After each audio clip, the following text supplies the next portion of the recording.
Hai guys, welcome back to my video channel. Kali ini aku akan mengajak kalian penonton-penontonku untuk virtual tour ke Benteng Frederick. Apa aja sih yang ada di sana? Kepo. Yuk tonton sampai habis. Benteng Frederick adalah sebuah bangunan bersejarah di Yogyakarta. Benteng ini dibangun pada tahun 1760 oleh Belanda sebagai pusat pemerintahan dan militer kolonial. Nama Frederick berasal dari kata Vrede yang berarti perdamaian dan Burg yang berarti benteng atau kota. Oke, di sini ada floor plan Museum Benteng Frederick Yogyakarta. Yang pertama ada gerbang utama, yang kedua ada halaman tengah barat, yang ketiga ada diorama yang terdiri dari diorama 1, diorama 2, diorama 3, dan diorama 4. Dan selanjutnya ada halaman timur, dan yang terakhir adalah tangga masuk ruang FV.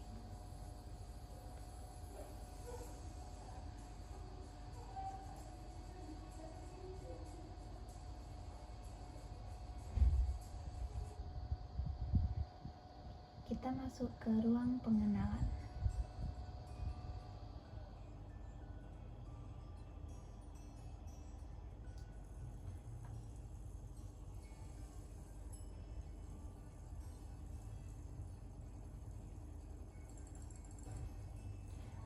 Benteng Frederick memiliki arsitektur khas kolonial dengan dinding tebal dan tinggi, serta bastion yang strategis. Selama masa kolonial, benteng ini digunakan sebagai markas militer, penjara, dan pusat pemerintahan. Tetapi saat ini, Benteng Frederick telah menjadi museum dan objek wisata sejarah yang populer di Yogyakarta. Dalam benteng ini, pengunjung dapat melihat berbagai koleksi artefak dan diorama yang menggambarkan sejarah Yogyakarta dan peran benteng ini dalam masa kolonial.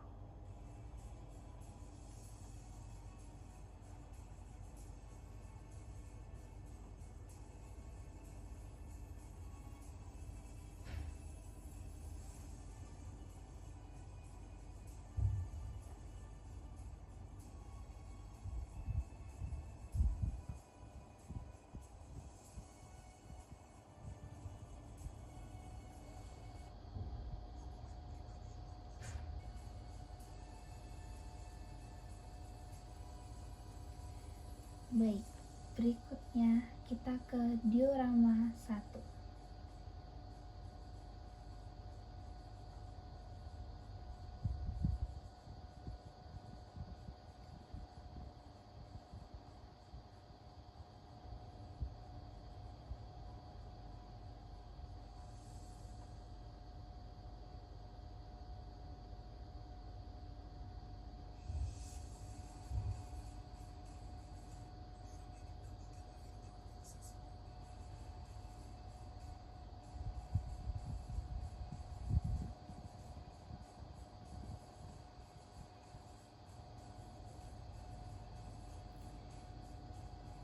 Di dalam diorama 1 berjudul Perang Diponegoro pada tahun 1825 sampai 1830 yang isinya menampilkan Pangeran Diponegoro menaiki kuda dan memimpin pasukan dalam perlawanan terhadap Belanda.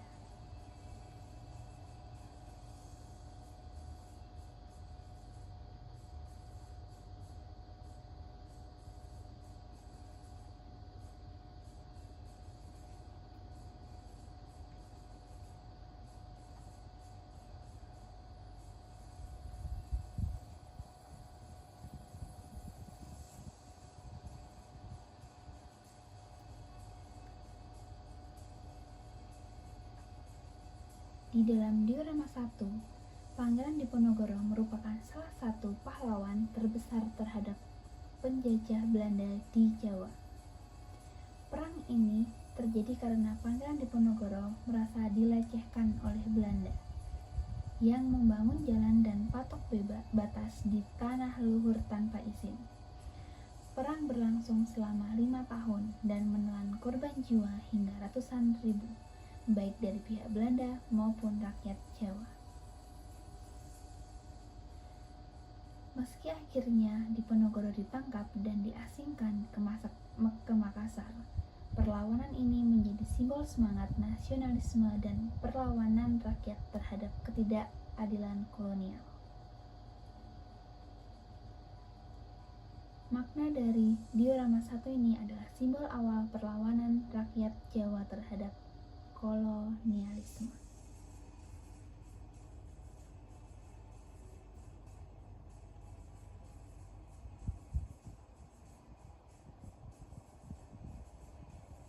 Ini adalah sisi dari diorama 1B.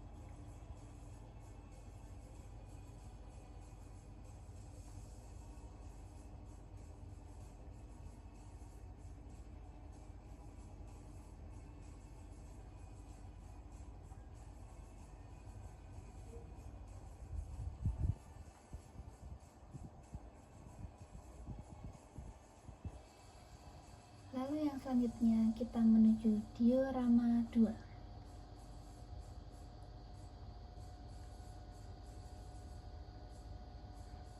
Pada diorama 2 tersebut berjudul Perlawanan Rakyat Klaten. Di diorama 2 ini berisi menampilkan rakyat biasa dengan senjata sederhana menghadapi pasukan Belanda.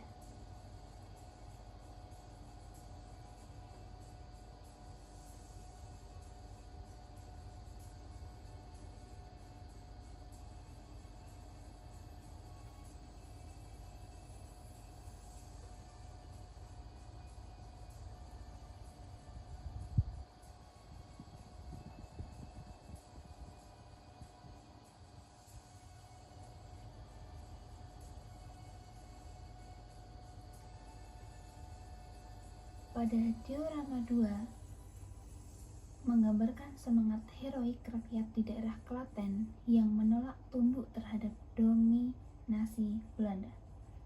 Meski minim persenjataan, semangat patriotisme mereka sangatlah besar. Perlawanan rakyat lokal ini menunjukkan bahwa perjuangan kemerdekaan bukan hanya dilakukan oleh tokoh besar atau tentara, tetapi juga oleh rakyat biasa dari berbagai daerah. Ini juga mencerminkan bahwa semangat perlawanan tersebar luas di seluruh Nusantara.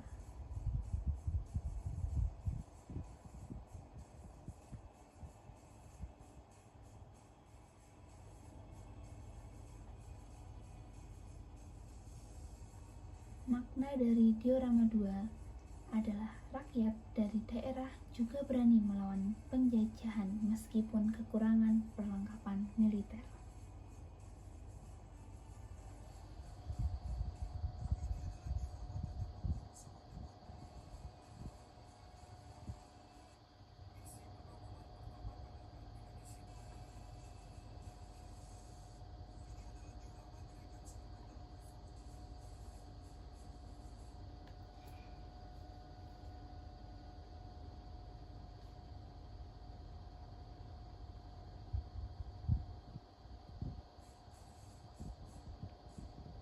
Di sini kita bisa melihat informasi terkait adegan ataupun terjadinya saat di tahun lampau.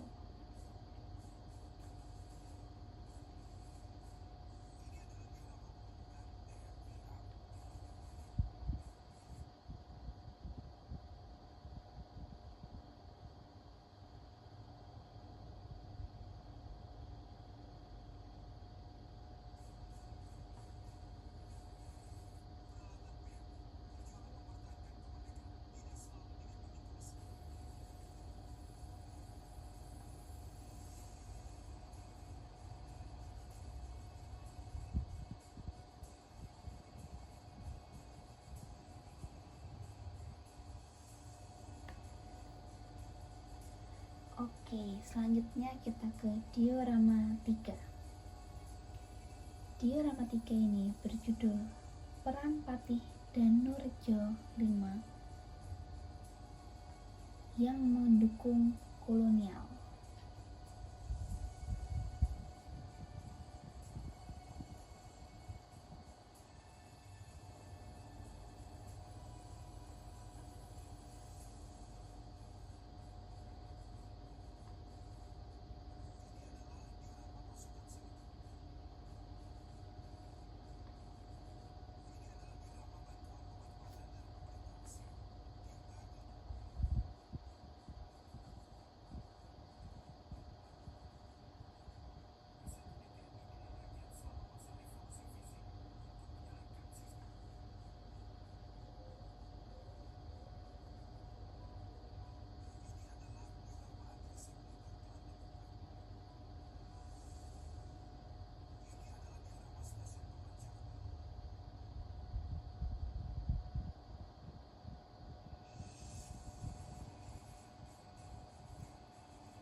Baik, pada diorama 3 ini berisi tokoh bangsawan lokal yang berdiskusi dengan pejabat Belanda.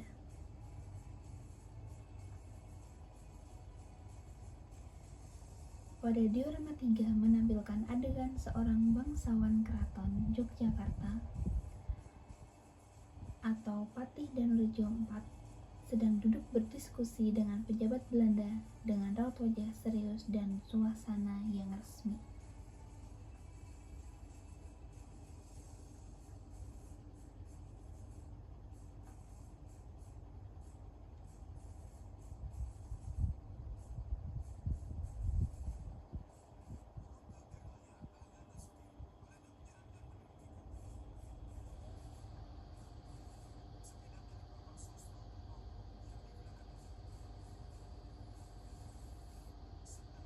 Dan berikut ada peninggalannya, yaitu seperangkat gamelan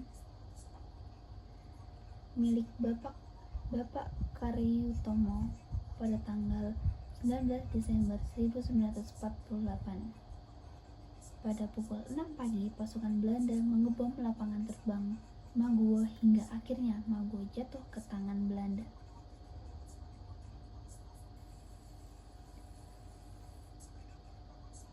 Lalu di sini juga ada sepeda milik Bapak Sosro Pernoto yang digunakan oleh para anggota Tentara Pelajar atau TP sebagai alat transportasi dalam mendukung perjuangan. Tentara Pelajar adalah suatu kesatuan militer beranggotakan para pelajar yang turut mempertahankan kemerdekaan Indonesia.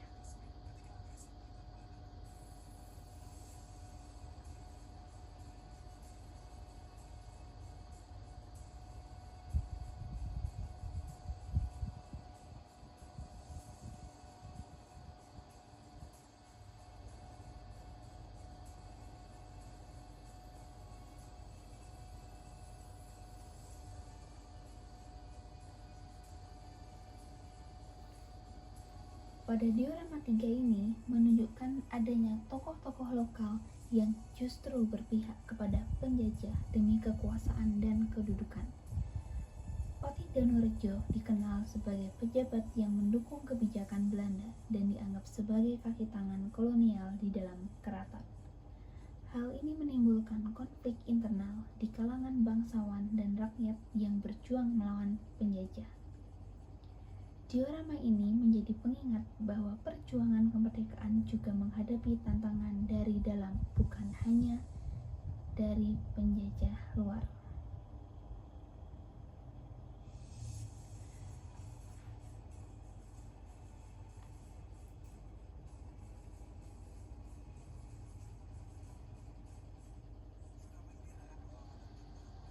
Makna dari diorama 3 yaitu tidak semua tokoh lokal mendukung perjuangan. Ada juga yang pro Belanda, mencerminkan konflik internal.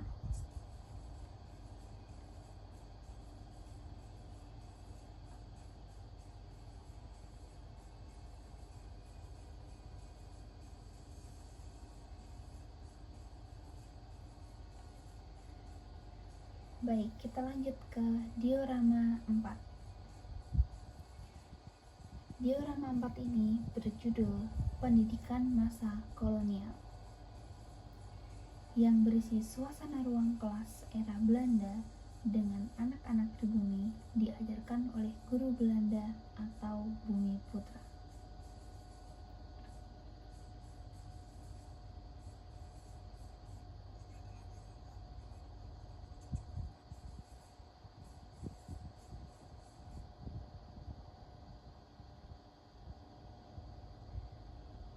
Di sini ada beberapa adegan pemilihan umum pertama yang ada di Yogyakarta.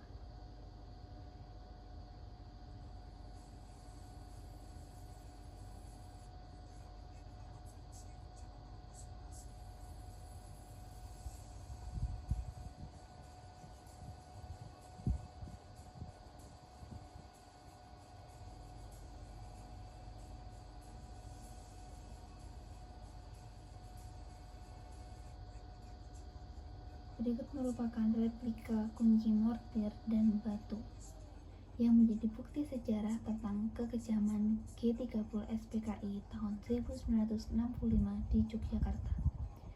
Benda tersebut digunakan oleh PKI untuk membunuh dua pahlawan revolusi, yaitu Brigadir Jenderal Anumerta Katamso dan Kolonel Anumerta Sugiono.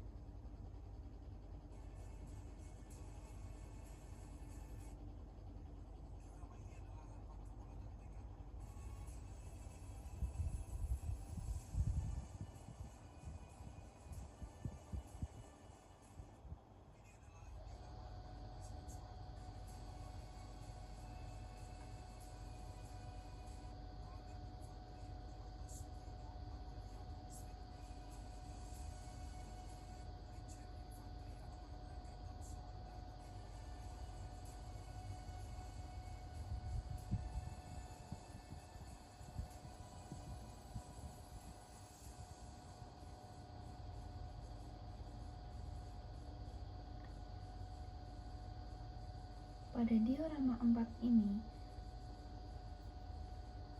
menggambarkan perkembangan pendidikan pada masa penjajahan. Pendidikan pada waktu itu sangat terbatas dan bersifat diskriminatif. Hanya anak-anak bangsawanlah atau golongan tertentu yang dapat bersekolah. Kurikulum pun diarahkan untuk mendukung kepentingan kolonial, bukan untuk mencerdaskan bangsa. Namun dari sistem pendidikan, inilah muncul tokoh-tokoh penggerak nasional seperti Ki Hajar Dewantara dan Sutomo yang kelak memperjuangkan pendidikan nasional yang merata dan bebas dari penindasan.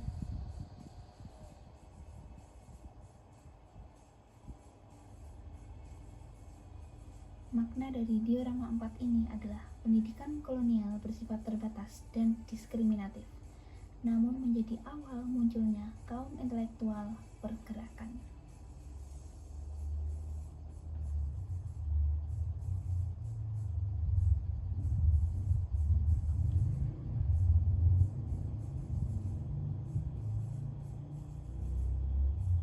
Lalu di sini ada ruang Sultan Agung.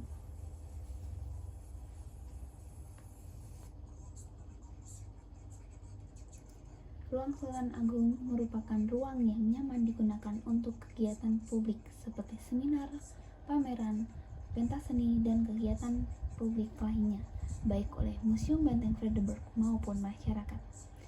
Ruangan ini dilengkapi dengan sarana sound system, LCD, panggung, AC, meja kursi, ruang transit, free wifi, dan ruang ganti, serta toilet.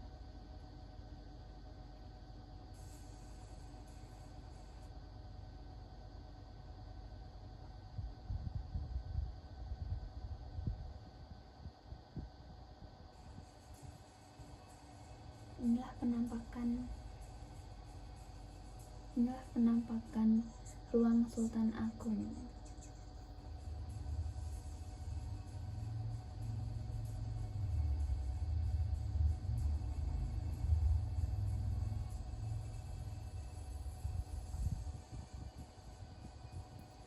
Lalu yang selanjutnya ada lorong sayap utara.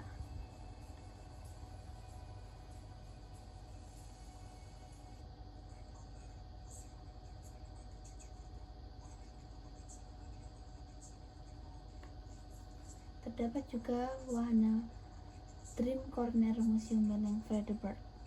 yang merupakan sarana dengan menggunakan teknologi yang futuristik untuk mengakomodasi anak-anak dalam bermain di museum dan mengekspresikan cita-citanya.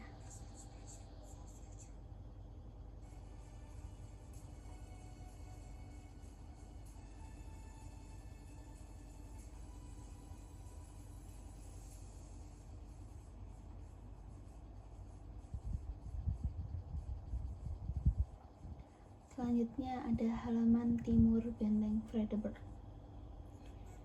yang terdapat patung Letnan Jenderal Orip Sumoharjo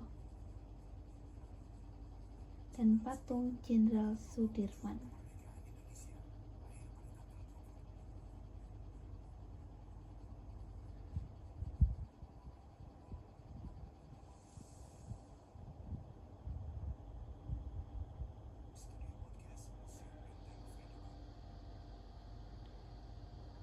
Di sini juga terdapat studio podcast Benteng Vredenburg.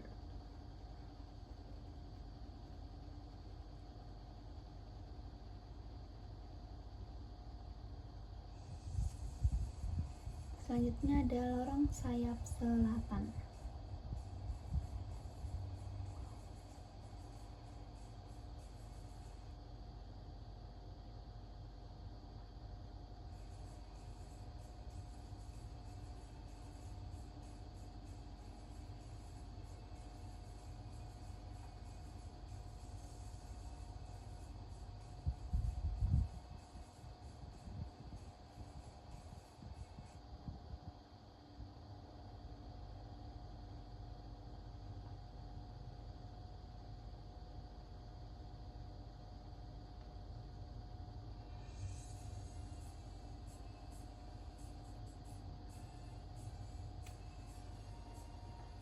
Baik, ini adalah ruang audio visual yang ada di Benteng Vredenburg, guys.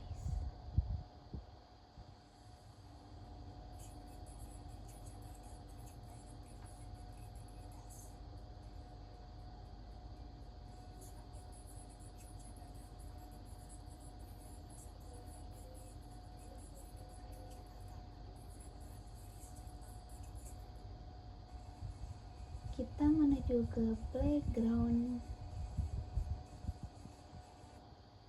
arena bermain anak-anak. Jadi di museum ini tidak hanya cocok untuk kaum remaja maupun dewasa, tetapi juga cocok untuk edukasi kepada anak-anak, dan juga terdapat arena bermain anak. Jadi anak-anak itu tidak bosan. Dan taman ramah anak ini diharapkan dapat menambah minat anak-anak berkunjung ke museum. Jadi selain belajar sejarah, anak-anak juga masih bisa bermain di museum.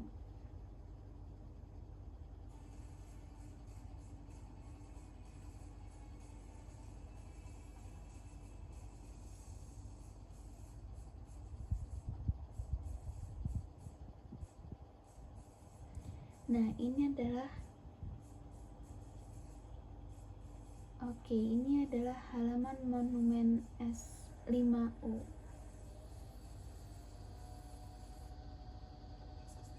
Monumen Serangan Umum Yogyakarta 1 Maret tahun 1949 diresmikan pembukaannya oleh Bapak Presiden Republik Indonesia Jenderal TNI Soeharto pada tanggal 1 Maret 1973.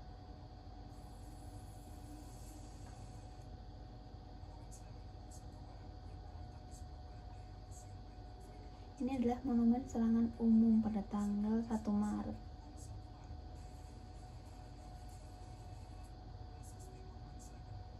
Monumen serangan umum di Yogyakarta 1 Maret tahun 1949 diprakarsai oleh Mayor Jenderal TNI Widodo, Panglima Daerah Militer 7 atau Diponegoro, selaku pembina rumpun Diponegoro, dengan mendapat bantuan dari masyarakat Yogyakarta dan dipersembahkan kepada para pahlawan nusa dan bangsa.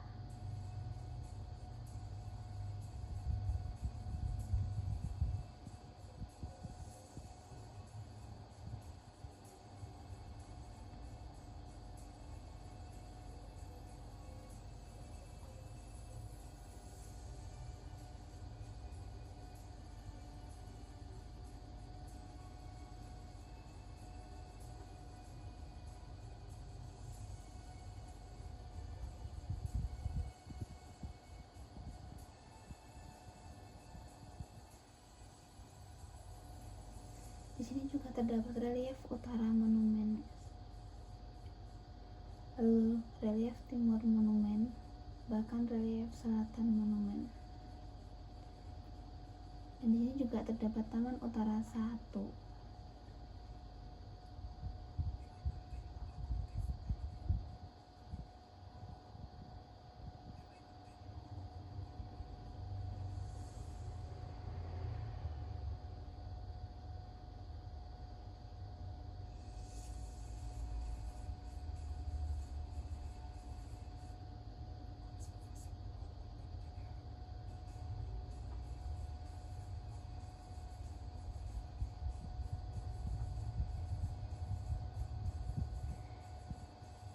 Dan yang terakhir ada area view Benteng Vredenburg, guys.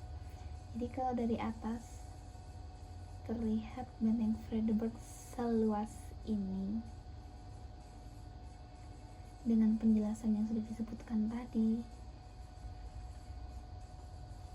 Ada gerbang utama, lalu ada halaman tengah barat, lalu juga ada diorama, ada halaman timur, ada relief, ada taman bermain anak-anak, dan lainnya.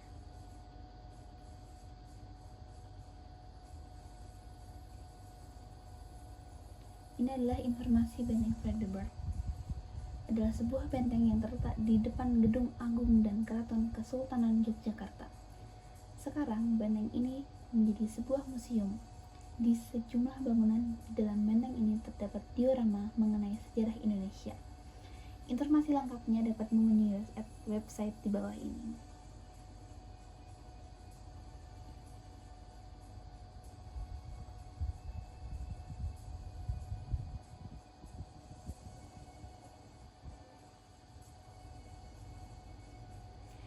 Oke guys, sekian video kali ini virtual tour di Benteng Vredenburg. Buat kalian penonton di luar Jogja sana, kalau mau secara langsung mengunjungi Benteng Vredenburg, boleh silahkan banget ke Yogyakarta. Sekian video kali ini, see you in the next video, bye bye.